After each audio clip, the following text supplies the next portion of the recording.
Oh, okay. I'm not. I do not know if everyone is aware of what visual snow is. I will show a simulation soon, but it can be said that it's the perception of teeny flickering dots across the visual field, that they are frequently compared with static of analog TV and also with snowfall, and they are possibly associated with cortex hyper-excitability. Okay, I'm going to show a simulation.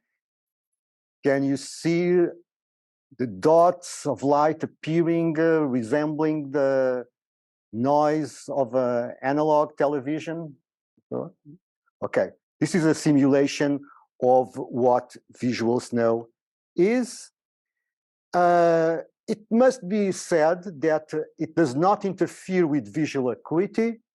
It is actually unrelated to ophthalmological problems, but it is statistically associated with tinnitus, the sounds that appear in the ear, like buzzing or hissing. Sometimes many people complain about this, and it is also associated statistically with migraine. Almost all the studies until now have been done with clinical samples of people who complain about their seeing visual snow very persistently, people that are disturbed by this perception. And the attention, scientific attention on visual snow has been focused on these groups of people. And with this, it is frequently said that visual snow is a rare disorder, that it is very debilitating for the people who suffer from it. And it was created this, or at least proposed, this new syndrome called visual snow syndrome, which its symptoms consist in the persistent visual snow associated at least with two of the following visual symptoms, like frequent entoptic phenomena, palinopsia, photophobia, or nyctalopia. This is although also other characteristics, symptoms not consistently associated with migraine visual aura, not better explained by another disorder, normal ophthalmologic tests, and very importantly, not caused by intake of psychotropic drugs. So visual snow syndrome is considered to be an independent disorder from the hallucinogenic persistent perception disorder, which is something that we hear about for a longer time. It is unclear to me if they are really two independent disorders, or are they as the same phenomenon happening with different etiologies. So it is normally, as I told you, it is normally told that is actually something rare, but we do not know exactly what is the prevalence in the general population. On the internet, is very frequently we can see reports of people that have visual snow and don't feel distressed about it, which is at odds with the idea that it is always a disorder or it is always something disturbing, because often we see people appearing and say, oh, I have these dots of light appearing all my life, and I never was distressed about it. So apparently, there are many people who have this condition and never felt distressed about it. What is the real prevalence in the general population is something of a mystery. And the first study to attempt to give some light on this issue was a study by Konziel and colleagues published in 2020, which in a representative British sample found that visual snow was reported by almost 4% of the population. This is rarish, but not exactly rare. And around 2% reported that report the full visual snow syndrome. So the question they use, it's very important that we know exactly what the questions are used in these epidemiological studies. How teeny dots continuously occurring in the entire visual field. Dots are usually black or gray or white, and on backgrounds or are white on black backgrounds. So black gray on white backgrounds, gray white on black backgrounds. So it's almost a bit strange to say all these things. They can also be seen as transparent, white flashing, or colored. Another study that gave us further information about what could be the prevalence of visual snow is a study very recently published in the Journal of Psychedelic Studies. It has a very small and selected sample. So we have 117 respondents with history of use of psychedelics. I will show the data that are presented in this paper, and these results are disturbing, are reported across 3 groups. So in the first group are the people who self-diagnose hallucinogen persistent perception disorder, but they are not disturbed by the condition. And what you can see, this is the green line, you see that's the percentage of people who had visual snow before intake of psychedelics. It's over 20%. It's a lot. In the acute phase of the psychedelic effect, 50% saw visual snow, and interestingly, almost 75% of people developed the persistent visual snow after. In the group who has HPPD and are disturbed by the condition, again, we can see that visual snow is reported by over 20% of people before using the psychedelics. So it cannot be attributed to the use of psychedelics.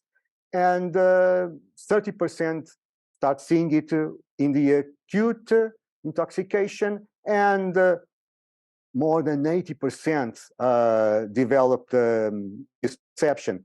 This is very interesting because these findings in visual snow can be compared to the visual snow syndrome, or these findings in HPPD can be compared to the visual snow or visual snow syndrome in the sense that they show that many people have these perceptions and feel disturbed, and many people have these perceptions and do not feel disturbed. So there might be something similar in the general population. Yes, yes. So about what timescales do we speak here? You say pre-acute and post. Yeah, post is simply meant 20 minutes after the intake, or days, weeks after? Or? It's weeks after. Weeks after. Yeah, it's weeks after. Okay. And okay, I see. Thanks. Oops. And to further examine what is the prevalence and correlates of visual snow and to what extent it is disturbing or fascinating, I and Mark conducted a study, which is now published in PLOS 1, prevalence of visual snow and relation to attentional absorption, in which we showed the simulation of visual snow I presented you earlier, and we made this question: with open eyes, how frequently your visual field is full of dots of light similar to those in video? And respondents gave their answers on a scale from never to always. And we also asked, how disturbed are you by the dots of light? And how fascinated are you by the dots of light? Because many people are fascinated by visual phenomena. We know from the literature on HPPD that while many people feel disturbed with the persistent visual,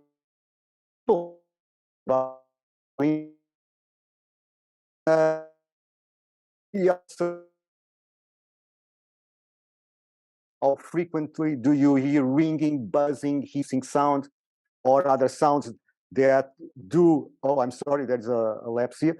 No, that's correct. Or other sounds that do not come from the external world. And the frequency of entoptic phenomena like floaters and blue field entoptic phenomena. And I'm going to show because some of you might be asking, what is entoptic phenomena? So entoptic phenomena are actually consist in seeing things that are happening in the eye. So this is the blue simulation of blue field entoptic phenomena. Probably you could see it if you pay attention to a very blue sky. If you look at a very, very blue sky, you might see these dots of light moving in the visual field. We actually consist of white blood cells. Floaters are another entopic phenomena. This is solidified vitreous. And this phenomena, this entoptic, at least in the clinical samples, are associated with the perception of visual snow. And what we found is that the experience of visual snow is actually very common. True that the majority of people had no experience with visual snow. People reported to see visual snow 0% of the time. They never see it. So it's about 56%. But the other 44% actually reported some degree of experience, even if that very, very transiently. But around 20% of our sample actually report to see visual snow all the time or almost all the time. Regarding distress with visual snow, 30% reported that they had absolutely no distress with the visual snow, and others reported to have stress, but not really that much. So overall, only 28% of people reported to have moderate, scoring 4 or higher distress. So majority of people do not feel distress or feel minimal distress. Regarding fascination, it's a less common reaction, but we observe that 90% of people scoring 5 and 6, which higher the degree of fascination. And then this is correlations with visual snow frequency. We know that the more people see visual snow, the more they tend to be distressed, but moderate correlation, no correlation with fascination. Similarly to clinical samples, visual snow frequency correlate with tinnitus frequency, and similarly to the clinical samples, visual snow frequency correlated with entoptic phenomena, both floaters and blue field entoptic phenomena. And also, as would be expected, it was not related to self-reported eye disorders. A second study we did, this time we did not show a simulation, we just asked this question verbally with open eyes: how frequently do you have your visual field full of teeny dots of light? And we have very similar results. So around 54% of people said, no, we never see visual snow. But the rest had some experience with visual snow. So majority of people do not have these experiences, but still around 45% of people have these experiences, and with some a considerable minority having it, perceiving it very persistently. And these are the correlations in the second study. Frequency of visual snow correlated with distress more weakly than in the first study. In the second study, it correlated with fascination. So it seems that very persistent visual snow can also be correlated with fascination, not only with distress. And it also correlated with tinnitus, as would be expected.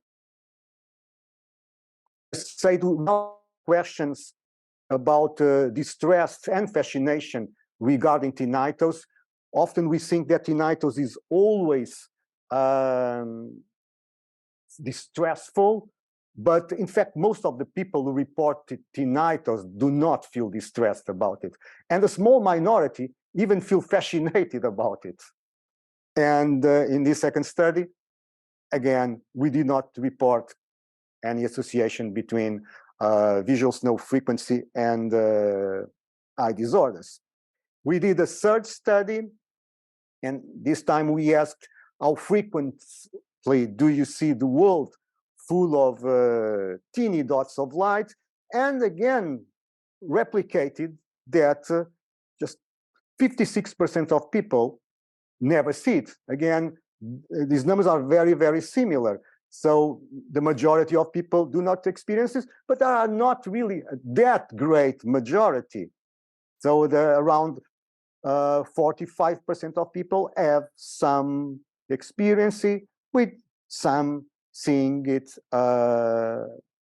very persistently. And I would just like show here results from our first study about triggers of visual snow in people who see visual snow transiently. And we can see that are very that are a lot of possible triggers. Some are light related, so both intense light or darkness can stimulate the appearance of visual snow. When the attention is very focused on something, visual snow can appear, or exactly the opposite. When people are doing nothing, when they have vague thoughts, or even when participant told us looking at the voids, some people in moments of introspection, and some people report that it's both the combination of a focused attention and light that stimulates the visual snow, like focusing attention on lights or watching TV in the dark. Feeling tired is also very commonly reported as a trigger, as are strong emotions, both positive or negative, or even relaxation. Against, it seems to be very opposing triggers, both negative, positive emotions, or relaxation. Blood pressure seems also to be related for some people, And less commonly, it is reported that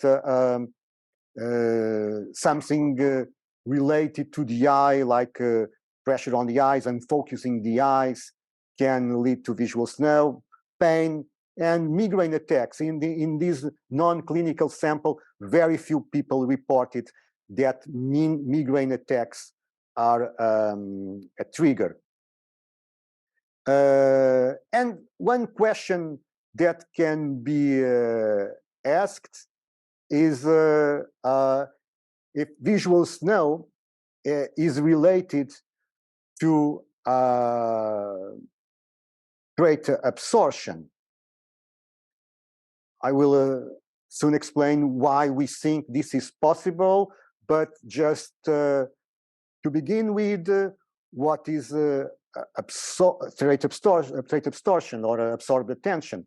So it's the personality trait characterized by the tendency to experience states of immersed, non-reflective attention to perceptual or imaginary experiences, which is as these three characteristics, like a heightened sense of reality of the attentional objects, an imperviousness to normally distracting events, as individuals become less aware of the surrounding space, and with this an altered sense of reality. And in this sense, it can be seen as an index of propensity for altered states of consciousness triggered by a variety of means. And there is a lot of literature nowadays showing that trait absorption is related to propensity for altered states of consciousness, chemically induced or non-chemically induced. And because visual snow is associated with the visual cortex hyperactivity, and visual cortex hyperactivity is related to mental imagery vividness, it's possible that absorption and visual snow are connected, because imagery vividness is a core characteristic of people who are more likely to enter these states of absorbed attention. And then we use this scale, the modified Telegan absorption scale, which has 5 dimensions: imaginative involvement, which is basically, I'm always going, okay. No, yeah, okay, that's it. Okay, so there's the imaginative involvement is basically characterized by imagining things very vividly and being grabbed by these very vivid imaginary experiences, and a dimension that refers to being very immersed in external events, also prone to associative synesthesias, like music reminding images, colors. There is also a dimension of extrasensory perception, which as these items as examples, I can often somehow sense the presence of another person before I actually see her or him. I often know what some people is going to say before they say it. And there is also this dimension of altered states of consciousness, in which examples of it refer to familiarity with mystical experiences or perceiving things as doubly real. And in the 3 studies we did with, we found that visual snow frequency correlates with all dimensions of absorption, and always more strongly with the dimension of altered states of consciousness. This is the scatter plot done across the three studies, there is a lot of dispersion, and perhaps when people start seeing visual snow, at least 30% of time, they are not more prone to altered states than people to see it all the time. So it's just a small propensity to see the visual snow could also increase the propensity for altered states. And another question is that if visual snow is associated with drug-related altered states, we already see that visual snow can be triggered or intensified by psychedelics, and the literature also shows that this can happen with cannabis, stimulants, and alcohol. Not at least regarding alcohol, it does not seem to cause visual snow persistently after, as it does with psychedelics. But among the people who already see visual snow, if they drink alcohol, many of them report an intensification of the visual snow. And to study this further, we did a research on effects of wine, which is published also in PLOS ONE. So Mark Wittmann was also co-author of this study, The Power of Dionysus, Effects of Red Wine on Consciousness in a Naturalistic Setting, in which 1 or 2 volunteers drank 2 glasses of red wine in a wine bar in Lisbon, and we gave them a moderate but generous dose of 37 centiliters of wine with 14 degrees. And we published the effects, but in this paper, we did not publish the effects relating to visual snow. We are thinking of another study, of another paper to publish those results. We also asked to people before they drink the wine and after they drink the wine, how was their perception of body, space, time, how focused they were in the present moment, and about their arousal and mood. And we also used the OAV, the Altered States of Consciousness rating scale. With we did not use the entire instrument. We just used these 3 dimensions: experience of unity, spiritual experience, blissful state, insightfulness, complex imagery, and the change meaning of percepts. And they report if they have these experiences, yes, much more than usual situations, scoring 100, or no more than usual situations, the extreme is scoring 0. And we also added this question, my field is full of teeny dots of light, and the same scale, from no more than usual situations to yes, much more. And here we see that in the beginning, before the wine, 80% of people had reported no change in the visual snow, or minimal change in the visual snow. But much less people reported this way after the wine. So actually, we have much more people after the wine reporting that they saw visual snow appearing on varying degrees. Someone even reported that he started seeing it much more. So on average, wine increased the visual snow score of 13 for a score of 22. On average, is not really much, but it's an increase of 10 points in visual snow. And I use this moment just to show what other effects were detected in wine. Well, wine increased pleasure, increased arousal, decreased the awareness of time, slowed the perception of time speed, increased the focus on the present moment, and increased altered state of consciousness in all dimensions of unity, spirituality, blissfulness, insightfulness, the changed meaning of percepts, and the complex imagery.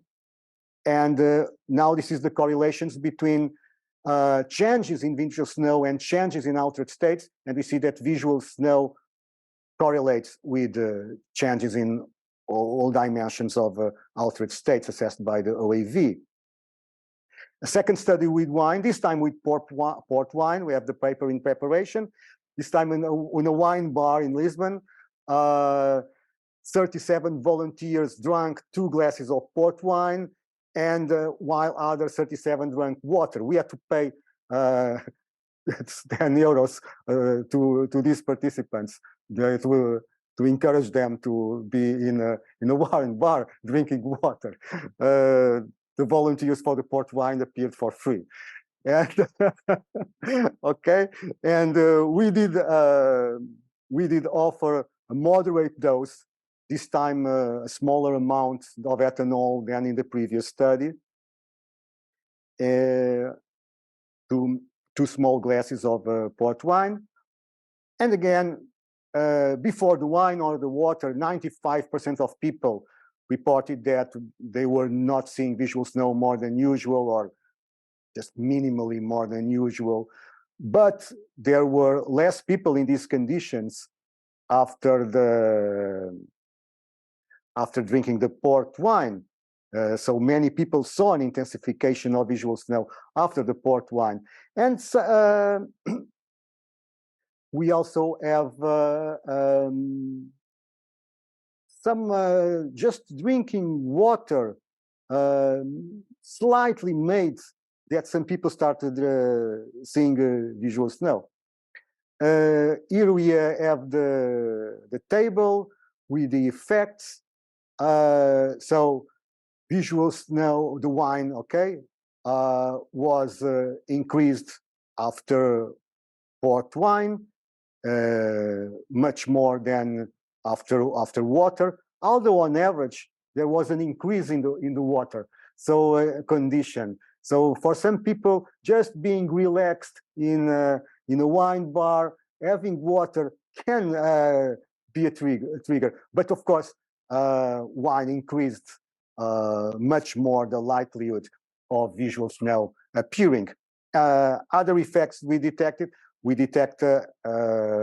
wine an increase in pleasure, also an increase in arousal, and an increase in the altered states of consciousness, and an increased focus on the present moment.